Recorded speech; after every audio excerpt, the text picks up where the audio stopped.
Thursday evening, everybody, and happy Halloween. So, change of plans here. I'm only giving you guys one video tonight, and it's not going to be my top 10 vampire movies.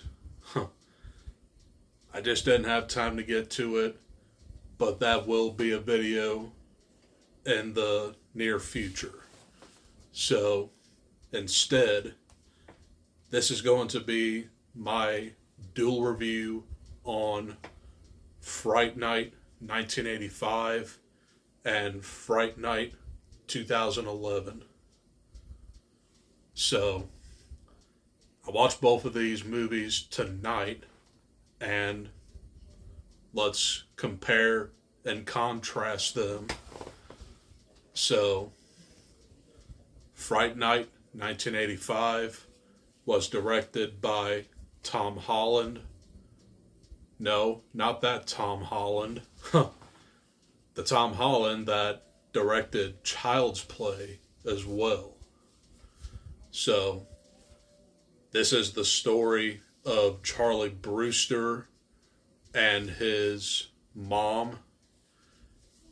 They live next door to like a very suspicious neighbor, and Charlie gets the idea that his neighbor might be a vampire.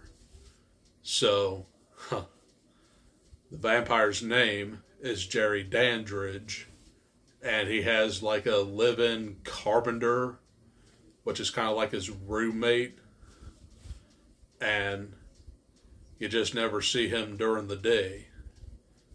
So, after witnessing a supposed attack on a female, Charlie Brewster starts to panic and realizes that he is living next door to a vampire. So, both of these movies remind me of Rear Window, which is Alfred Hitchcock. That would be for the original Fright Night. And the remake of Fright Night would remind me a lot of Disturbia, which is basically the same premise. It's just a bunch of kids spying on their neighbor, and their neighbor is very sinister. So,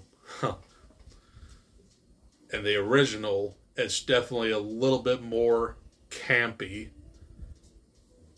The vampire designs look really vicious, and this is considered to be like a horror comedy, so you get a little bit of Hammer horror in here, where there's a bunch of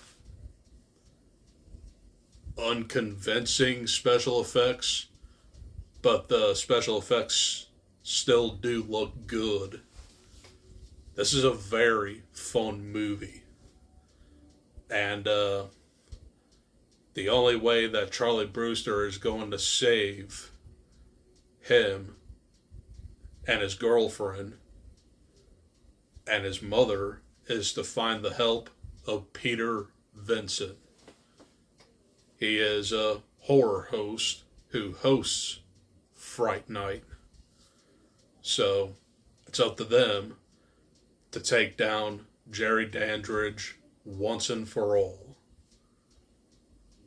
And you have a very good climax here where Jerry Dandridge actually, and he also does this in the remake, he calls out Peter Vincent, and he just simply says, "Welcome to Fright Night, for real." That's pretty awesome. The original Fright Night has a very different climax from the remake, and I'll get into that very soon. But this climax is basically Charlie Brewster and Peter Vincent versus Jerry Dandridge. And they just stake him through the heart and let the sunlight come in. And ultimately that's what gets him. But I also don't want to forget about Charlie's friend, Evil, or Eddie Lee. He was kind of he was a little bit more close in the original, but in the remake, they're kind of estranged. So, in the original, you definitely believe this friendship, but then Evil just doesn't believe Charlie Brewster when he tells him that Jerry Dandridge is a vampire. So Evil just splits off from Charlie and Amy, the girlfriend, and Jerry Dandridge just lures him in. He says, "Take my hand." And Evil just becomes a minion of Dandridge. And this does take care of a lot of vampire lore on how to kill them. I really do like that aspect. And it's just a very fun movie. So, the vampire lore on how to kill them: garlic, using a cross, holy water, beheading, stake through the heart, or set them aflame, or sunlight. So there's a lot of ways to kill vampires. But overall, I would give Fright Night 1985. This is going to be an A for me. It's a really fun movie.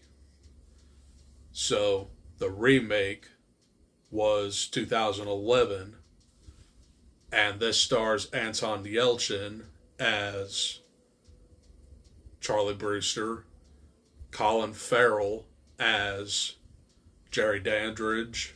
You got David Tennant as Peter Vincent, which I'll get into that in a minute. They kind of sidelined Peter Vincent in this compared to like the original. But David Tennant still is pretty likable. And he does come around. So, Christopher Mintz-Plasse is Eddie Lee. And I kind of like his character a little bit more in the remake than the original. Because Christopher Mintz-Plasse was everywhere in the odds and tens. Like you might know him as McLovin from Superbad. But he was pretty fun in here.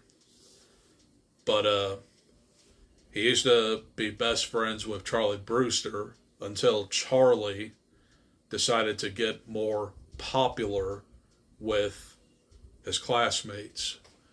And that's how he was able to score his girlfriend, played by Imogen Poots. And she's been in quite a few movies too. She's just one of those actresses where that's her. Yeah. But the mother is played by Toni Collette, which was awesome. This one follows the original to a T. The only thing it really changes is Charlie's and Eddie's friendship and makes it more estranged.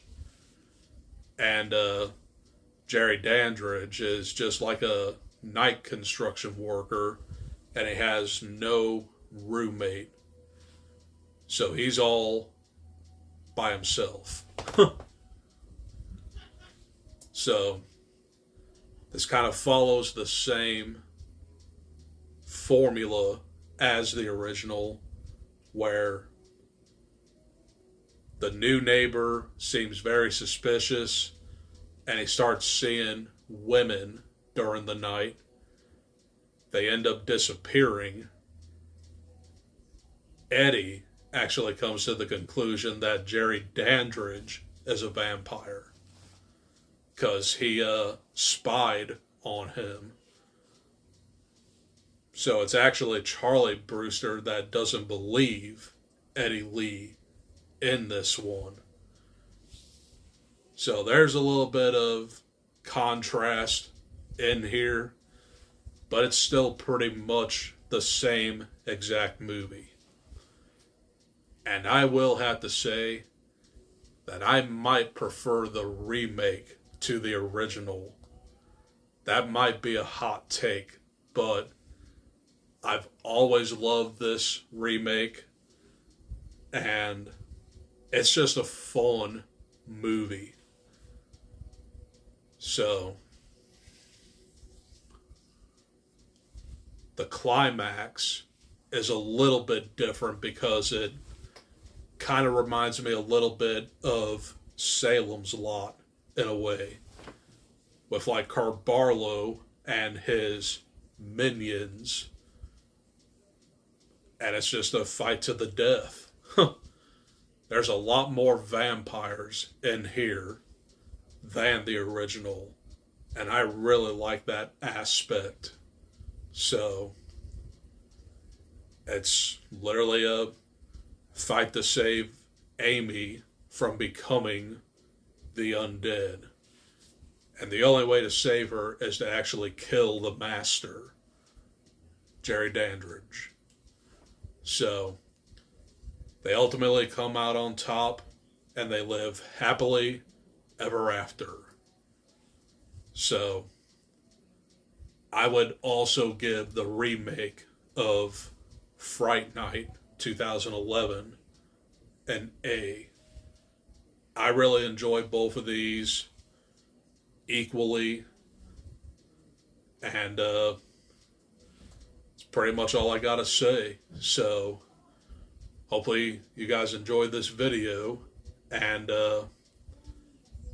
I will not forget to give you guys my top 10 vampire movies.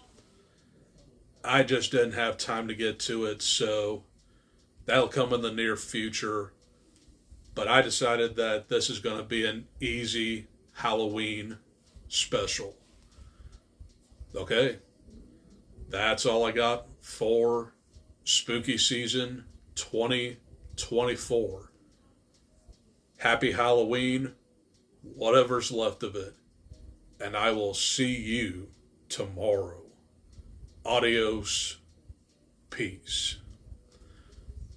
And what I mean by seeing you tomorrow is that I'm going to start getting some footage for my first vlog for Novella November. I'll show you guys the books that I want to read and start filming it. Okay, that's all I got for this video. I'll see you in the next one. Peace.